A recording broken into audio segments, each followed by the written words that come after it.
naib mudiri. Kuna maneno mawili. Tajiri Mgavija. Naam. Naib mudir Sheikh Idrisa Juma. Sheikh wetu Sheikh Ibrahim Mbwana, katibu wa mudiri. Mzee wetu al-Ustadh Sheikh Baraka Mahvuma, mwenyekiti wa Zahara. Al-Ustadh katibu mkuu wa chuo al-Ustadh Abdallah Vumbi.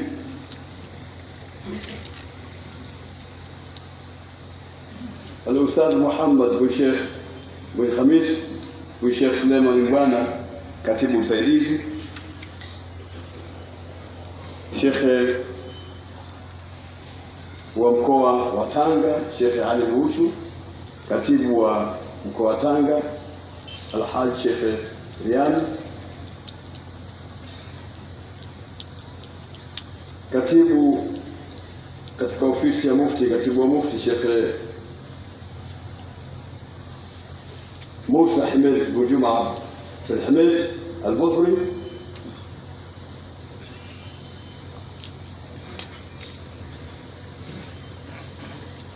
Sheikh Jalala nadhani shamtaja huko, na mashekhe wote mliohudhuria kwa ujumla.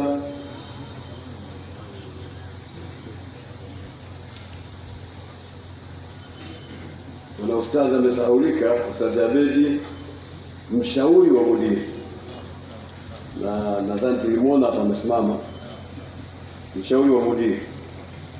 Na mashekhe wote mliohudhuria, wanafunzi, wafuasi wa madrasa, wapenzi wa madrasa, Waislamu wote, kina baba na kina mama, wale watu wa siasa wana mambo yao, kama wakikimwa kutajataja majina kwa ule wingi wake, wao wanasema itifaki imezingatiwa. Kwanza nimshukuru mudiri pamoja na viongozi wenzake wote ambao walichukua nafasi ya kuja ofisini kwangu kwa ajili ya kuja kwanza kuonana, kutembeleana kama ilivyo haki ya Muislamu juu ya Muislamu mwenzake, lakini pia kunipa mwaliko wa kuweza kuhudhuria katika siku tukufu kama hii ya leo. Nawashukuru sana kwa sababu hili ni jambo kubwa sana, na unapopewa nafasi manake wale watu wamekuthamini. Mwenyezi Mungu awajaze kheri. Lakini pili, niwashukuru kwa kusimamia jambo hili la hafla hii ya leo ambayo imekusanya wingi wa Uislamu kutoka pande mbalimbali kwa ajili ya kuja kuona mambo ya kidini. Mwenyezi Mungu vile vile wajaze kheri. Kuna mambo mengi ya kusema, lakini kwa ufili wa muda yaliyotangulia kusemwa yanatosha na yanatufaa kuyafanyia kazi vizuri. Mimi nitadokeza machache tu. Waislamu, kuna jambo ambalo Waislamu wanaliona kama halipo hivi, au wamelizoea sana mpaka limekuwa halina uzito tena: kulinda hadhara na thakafa ya Kiislamu. Ni jambo limesahaulika. Hadharatul islamia wa thakafatuha, watu wamesahau kipengele hiki. Kumbe sisi Waislamu, Mwenyezi Mungu Subhanahu wa Ta'ala ametupa neema kubwa kwamba tuna ustaarabu wa kivyetu vyetu. na tuna utamaduni wa kwetu kama Waislamu. Utamaduni huu unatakiwa kulindwa sana. Kuna mzee wangu hapa, baba yangu, alisimama akasema kasida, kisha akasema hii kasida nimesomeshwa na mwenyewe al-Allama Sheikh Suleiman Mbwana, miaka mingi, tena kama 40 hivi labda. Ule ni utamaduni ambao tunao, na kama tutakuwa hatuko macho sana, wakiondoka watu kama wale, ile mambo yatafutika. Kwa hiyo tunao wajibu wa kulinda utamaduni wetu wa Kiislamu. Tunao wajibu wa kudumisha ustaarabu wa Kiislamu. Uislamu kwa wenzetu ni jambo kubwa sana, na mashekhe wana nafasi kubwa kwelikweli, isipokuwa nchi zetu hizi za Kiafrika. Uislamu haonekani kama jambo kubwa, na wala wasomi wake haonekani ni katika jumla ya wasomi muhimu katika jamii. Lakini wenzetu wasomi katika nchi mbalimbali nje huko wamepewa thamani kubwa, wanaangaliwa, wanatazamwa, wanalindwa, na wana sauti ya kila wanalolisema linakubalika. Kwa nini? Kwa sababu wao ni sehemu kubwa sana katika jamii, ni muhimili mkubwa sana katika jamii, na ni muhimili mkubwa vile vile katika nchi. Kwa hiyo kama sisi wenyewe hatuwezi kusimamia ule ustaarabu wetu na utamaduni wetu, tutaendelea kufanya Uislamu uonekane ni kitu cha kawaida tu, wala sio kitu ambacho kina umuhimu mkubwa. Sasa ni juu yetu kwanza kuyatukuza yale mambo yetu sisi wenyewe, wala tusingojee watu fulani kuja kututukuzia. Tuwatukuze mashehe zetu, tutukuze dini yetu, tutukuze na mambo yetu. Shekhe kazungumza sana hapa Mudhiri, asema hatazungumza sana, lakini yale maneno yake ukiyafasiri unaweza kupata makafaa zaidi ya 400. Ni maneno mazuri sana, yenye umuhimu sana, yenye kuonesha umuhimu wa dini hii, kwa sababu unapoitaja Qur'ani maana yake unataja Uislamu.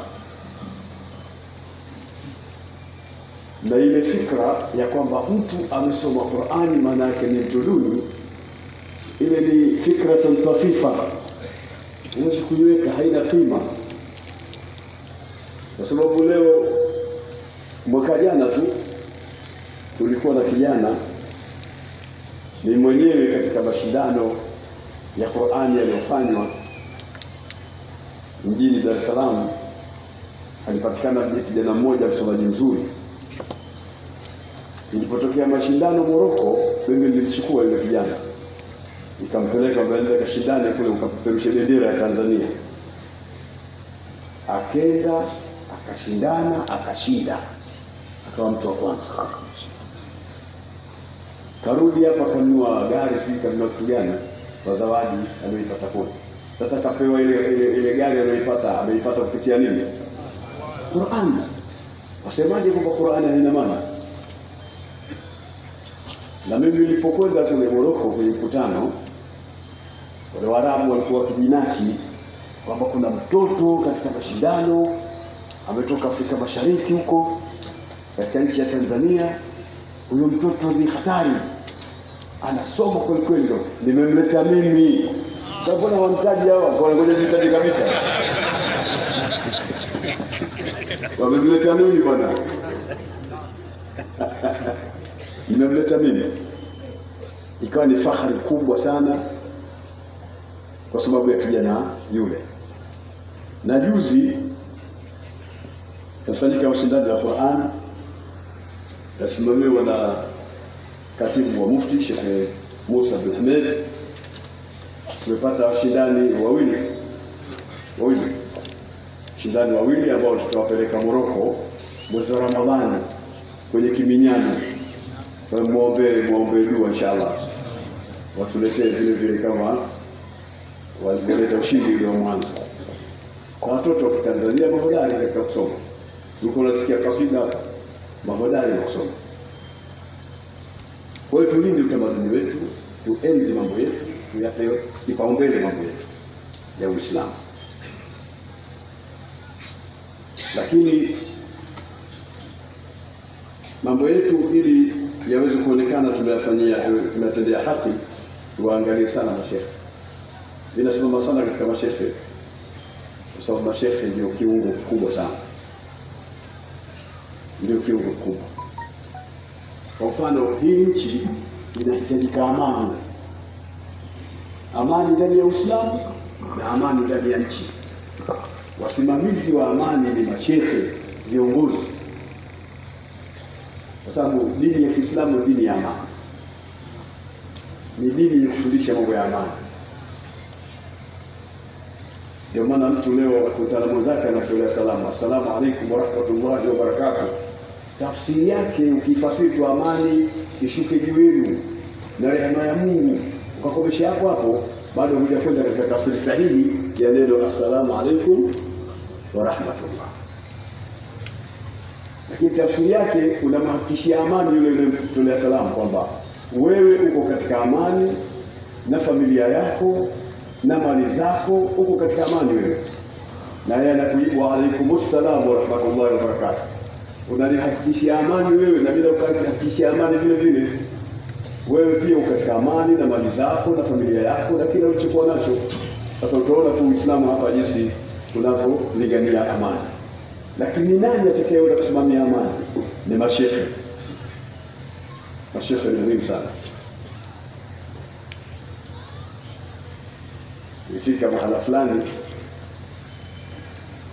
Nilipofika mahala fulani baada ya kumaliza shughuli iliyoko pale, atokea mtu mmoja akanisha kidole. Nasema shehe, hapa msikitini pantambwa. Na basi tushamaliza mawaidha tuondoke. Nataka kueleza jambo moja wewe. Eleza. Huyu imamu wetu anakula sana hela baba. Salala. Anakula sana hela. Naam. Shilingi ngapi? Laki nzima amemaliza yule kachukua laki yote. Hatuna raha ndani msikiti. Sasa huyu shekhe gani huyo? Shekhe mkuu alitoa shida kiasi hicho. Sasa kwa sababu na mimi ni shekhe na mimi ni mwalimu, nikasumbua kichwani milioni. Nikamwita shekhe, njoo bwana, kwa nini unakuwa za watu za msikitini?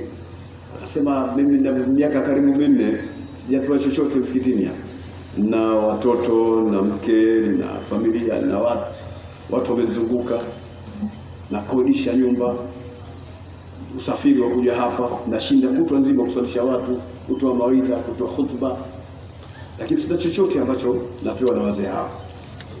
Kama nimeteleza kidogo kula 1,00,000. Wazee nyinyi mnamlipa nini huyu? Nasema hatuna chochote tunachomlipa. Nikamwambia njoo mwalimu. Nikatoa 1,00,000 kwamba kula ile na kula na hii. Ile endelea kula, afu na hii nyingine chukua, endelea kula. Wazee mjafanya utaratibu wote kuhusu shekhe, afu mnamlaumu. Kwa hiyo tuwatazame mashehe. Na